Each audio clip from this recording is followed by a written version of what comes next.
Hello everyone, welcome to my channel Indian mom in Canada. Neha, कैसे हैं आप सब। उम्मीद करती हूँ आप सब बहुत अच्छे होंगे। मैं भी बहुत अच्छी हूँ। तो आज की जो वीडियो है आपको टाइटल देख के समझ आ ही गया होगा कि मैं किस टॉपिक पर डिस्कस करने वाली हूँ। तो जी, आपने सही समझा।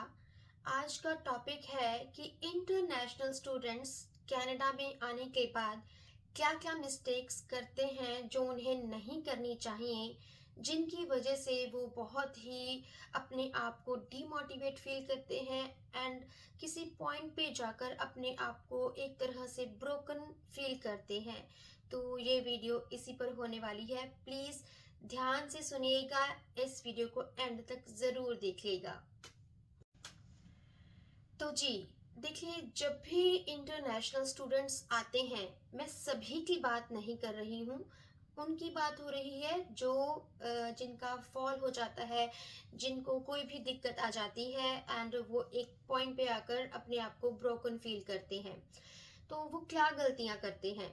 जब भी इंटरनेशनल स्टूडेंट्स आते हैं तो उनके माइंड में कहीं ना कहीं एक ऐसा सिनेरियो होता है कि जब हम अपनी कंट्री छोड़कर कनाडा जाएंगे तो हमें वहाँ पर पूरी फ्रीडम मिलेगी। इसमें कोई दो राय नहीं है, यहाँ पर आकर आपको पूरी फ्रीडम मिलती है। बट उस फ्रीडम को हमें किस तरह से यूज़ करना है, उसको अपनी सक्सेस में यूज़ करना है या उसको अपने डाउनफॉल में यूज़ करना है, ये टोटली आप पर डिपेंड करता है। तो स्टूडेंट्स क्या करते हैं, वो अपना फोकस हटा देते हैं कि हम यहाँ पर स्टडी करने आए थे एंड एट द एंड हमें यहाँ पर पीआर लेनी है और लाइफ में बहुत ज़्यादा सक्सेस हासिल करनी है। किसी किसी का होता है कि हमें एक स्टेबल लाइफ चाहिए, है ना। पर वो क्या करते हैं, देखिए होता है ना कि बुरी संगति बहुत जल्दी ही अपनी तरफ खींचती है और अच्छे लोगों से हम इतनी जल्दी अट्रैक्ट नहीं होते। एंड जो वो इंटरनेशनल स्टूडेंट्स आते हैं, समटाइम्स वो +2 के बाद आ जाते हैं, तो वो इतनी उम्र भी नहीं होती समझदारी वाली। तो जो भी उनको मिलता है उनको समझाते हैं कि चलो डिस्को चले, या मैं तुम्हें ऐसी जगह पे लेके चलता हूँ जहाँ पर बहुत फन होगा, या चलती हूँ। ये दोनों के केसेस में ही हम बात करेंगे। तो हमारे माइंड में दोनों चीज़ें होती हैं, हम अच्छा भी सोचते हैं और बुरा भी सोचते हैं। बट होता है ना कि एट द सेम पॉइंट कभी कभी होता है कि हमारे ऊपर नेगेटिव चीज़ें ज़्यादा हावी हो जाती हैं और हम सोचते हैं चलो कोई बात नहीं, आज इंजॉय करते हैं, कल को मैंने स्टडी करनी शुरू करनी। एंड जब आप एक बार डिस्को में गए या किसी ऐसी जगह पर गए, आपको लगा था कि मैं बस एक बार जाऊंगा, बट वहां पर जाकर ऑब्वियस सी बात है आपको इतनी फ्रीडम मिलती है, आप इंजॉय करते हो। धीरे धीरे फिर आपको कोई ड्रिंक के लिए ऑफर करता है, चाहे आपने कभी नहीं भी, है ना, आप वो लेना शुरू कर देते हो। इन सम हाउ आप सोचते हो कि वाई नॉट, मुझे मतलब सिगरेट वगैरह भी ट्राई करनी चाहिए। ये आप खुद से नहीं चाहते हो, ऐसा कोई ना कोई इंसान आपको मिल जाता है जो कहता है कि लगा लो भाई, एक लगा के देखो, मज़ा आएगा। एंड जो चीज़ हमने लाइफ में कभी नहीं की होती, ये एक ह्यूमन नेचर है, हम वो करना चाहते हैं, है ना। तो आप वो ट्राई करते हो। तो कुछ बच्चों को या लोगों को, है ना, इन चीज़ों की धीरे धीरे धीरे लत पड़ जाती है। जिस काम को हम एक बार शुरू करते हैं कि आज ही करूँगा, नेक्स्ट टाइम नहीं करना, बट वो जब मज़ा आता है तो हम दोबारा से करना चाहते हैं। तो बच्चे अपने लक्ष्य से भटक जाते हैं। और हाँ, जहाँ पर उनको अपनी मनी किसी सर्टिफिकेशन में एक्सपेंड मतलब खर्च करनी चाहिए और या कुछ अच्छा सीखना चाहिए, तो उसकी जगह पर वो इन फन चीज़ों में करके, और यहाँ पर लोग ये राय बना देते हैं कि 5 दिन पढ़ना अच्छे से करना और वीकेंड पे हमें खूब मस्ती करनी है। देखिए, जब आपका स्ट्रगलिंग पीरियड चल रहा होता है तो उस पीरियड में आपको ये चीज़ें नहीं सूझती। मैं आपको अपने भी एक्सपीरियंस बताती हूँ कि जब हम यहाँ पर आए थे तो मेरे मन में ये चीज़ें बिल्कुल भी नहीं होती थी। बस एक नशा था कि लाइफ में कुछ करना है, कुछ बनना है, एटलीस्ट अपने पैरों पर खड़े होना है। तो आपके माइंड में दोनों चीज़ें चलती हैं। जो बच्चे होते हैं उनको होता है कि नहीं, कल को पढ़ लेंगे, कल कर लेंगे, तो ऐसा नहीं करना चाहिए। तो या बहुत सारी ऐसी चीज़ें हो जाती हैं कि हम उनको इग्नोर कर देते हैं, अपने लक्ष्य से भटक जाते हैं। मैं चाहती हूँ आपको गाइड करना कि आप अपने साथ एक नोटपैड रखिए, आप अपनी रात को बैठकर सभी पॉइंट्स नोट कीजिए कि मुझे कल सुबह उठकर सबसे पहला काम क्या करना है। स्टडी करने आए हो वो तो आपको करनी ही है, बट यहाँ पर स्टूडेंट्स अपना खर्चा भी खुद निकालना चाहते हैं, तो आपको अपना रिज्यूमे बनाना है, आपको अलग अलग जगह पे अप्लाई करना है, आपको न्यू से न्यू रूल्स जानने की कोशिश करनी है। यहाँ पर आपको एक्सपीरियंस लेना है कि हमें कैसे बिहेव करना है, क्योंकि देखिए मैं आपको एक सिंपल सी बात बताती हूँ, हम इंडिया में चाहे फैमिलीज़ में हों, चाहे हम कहीं जॉब पर भी जाते हों, हम बहुत जल्दी जल्दी किसी को thank you, sorry and welcome नहीं बोलते हैं, है ना, प्लीज़ भी नहीं बोलते हैं। बट यहाँ पर आकर आपको ये चीज़ें अपनानी पड़ती हैं। कनाडा की एक स्पेशलिटी ये है कि आप जितने हम्बल होगे उतना ही आपको प्रेज़ मिलेगी, आपको अपने काम पर या अपनी सोसाइटी में उतनी ही रिस्पेक्ट मिलेगी। अगर आपकी कोई हेल्प करता है तो आप उसको थैंक यू ज़रूर से बोलिएगा, चाहे आप उन्हें जानते हैं चाहे नहीं जानते। Same thing please and welcome, इन सभी चीज़ों में अप्लाई होती हैं। तो ये तो आपके फ्रेंड्स बन जाने चाहिए कि आपको थैंक यू, प्लीज़, सॉरी ज़रूर से बोलना है।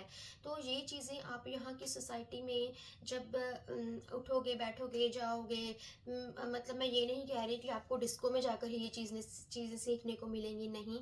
आपको अपने वर्क प्लेस पे जाकर सीखने को मिलेंगी। आप अलग-अलग स्टूडेंट्स से ज़्यादा इंटरैक्ट कीजिए, सोशल सर्कल बनाइए, उनसे उनके एक्सपीरियंस पूछिए। एंड एक और थिंग, कभी भी अपनी लाइफ को दूसरे की लाइफ के साथ कंपेयर मत करिए, क्योंकि देखिए आप नए नए आते हो और आप से ऐसे स्टूडेंट से मिल रहे हो जो 1 साल पुराना हो चुका है, जो अभी अपनी लाइफ में अच्छा कर रहा है, उसने अपनी पीएन भी अप्लाई कर रही रखी है और वो पीआर को मिलने ही वाली है। तो आप अपनी लाइफ उसके साथ मत कंपेयर कीजिए कि अच्छा ये इसने ये किया था तो मैं भी ऐसा कर लूँगा, ऐसा हो जाएगा, नहीं। हर किसी की जर्नी डिफरेंट होती है। भगवान ने सबको अलग बनाया है, सबकी लाइफ में हर चीज़ एक टाइम पर ही होती है। किसी को जल्दी कोई चीज़ मिलती है, किसी को लेट मिलती है, बट हाँ, एक सीधी सी बात है कि सबको अपने अपने टाइम पर हर चीज़ मिल जाती है, तो हमें इस रेस में नहीं जाना। एंड हाँ, कुछ स्टूडेंट्स को होता है कि हम आते ही कार ले लें, हमारी बैग बहुत तगड़ी है, हमारे पेरेंट्स हमें फाइनेंशियली हेल्प कर देंगे। तो देखिए, मैं कहती हूँ कि नहीं, आपको ऐसा नहीं करना, बट हाँ, अगर आपको उस चीज़ की नीड है और उस चीज़ से आप ज़्यादा अर्न कर सकते हो, सो देन आप इन्वेस्ट कीजिए, और आपको ब्रांड न्यू कार लेने की कोई भी ज़रूरत नहीं है। कनाडा में रेयरली लोग ही न्यू कार्स लेते हैं, आपको सेकंड हैंड बहुत अच्छी मिल जाती हैं, क्योंकि बहुत से लोग जो होते हैं वो डिफरेंट डिफरेंट मॉडल्स ट्राई करते रहते हैं, तो वो अपनी पुरानी कार को सेल कर देते हैं, तो वो आपको अच्छे रेट्स पे मिल जाती है। और जब यहाँ पर आप आते हो तो प्लीज़ अपना क्रेडिट स्कोर मेंटेन कीजिए। ऐसा नहीं कि अपने ऊपर बस कर्जे लेते रहिए, आपको लगता है कि हाँ, यहाँ पर तो हर चीज़ की एक किस्त बन जाती है, हम पे करते रहेंगे। ऐसा करते करते आप अपने ऊपर इतनी सारी लाइबिलिटीज़ ले लेते हो कि आपके हर महीने के बिल्स इतने ज़्यादा हो जाते हैं कि एट द एंड आप बहुत ज़्यादा परेशान हो जाते हो। देखिए, मैं आपको एक एग्जांपल देती हूँ, मैं किसी को हिट नहीं कर रही हूँ, बट हाँ, रिसेंटली अभी मुझे एक पता चला, हमारे नॉट नोन, मतलब बहुत कोई पास का ही था, कि उन्होंने उनके पास छोटा घर था, उन्होंने एक बहुत बड़ा घर ले लिया, बंगलो ले लिया। एंड उन्होंने कहते हैं ना, अपनी औकात से ज़्यादा सोचा। देखिए, अगर आपको पता है कि आप इन फ्यूचर वो चीज़ें, वो किस्तें सारे रिटर्न कर पाओगे, बैंक को भर पाओगे, तो आपको डिसीज़न लेना चाहिए। आई हैव नो आइडिया उनके केस में क्या हुआ क्या नहीं हुआ। उन्होंने अपने घर की किस्तें नहीं उतारी। तो ऐसा नहीं कि बैंक ने राइट अवे उनका घर ज़ब्त कर लिया, नहीं ऐसा नहीं था। उनको नोटिस गया कि आप किस्तें नहीं भर रहे हो, फिर वो फिर भी नहीं भर रहे थे, तो फिर उनको नोटिस गया कि अब आपको मकान खाली करना पड़ेगा, मीन्स घर खाली करना पड़ेगा। तो उन्होंने नहीं किया, है ना? उन्होंने बोला कि अगर आप इसको सेल करना चाहते हो तो आप कर दीजिए, बट हमें तो हमारी मनी चाहिए, है ना? तो वो इन सभी कंडीशंस में वो फेल हुए। तो एट द एंड जो बैंक था उसको वो बंगलो ज़ब्त करना पड़ा, जो कि बिल्कुल अच्छी बात नहीं है, और उनको सडनली अपने घर से जाना पड़ा।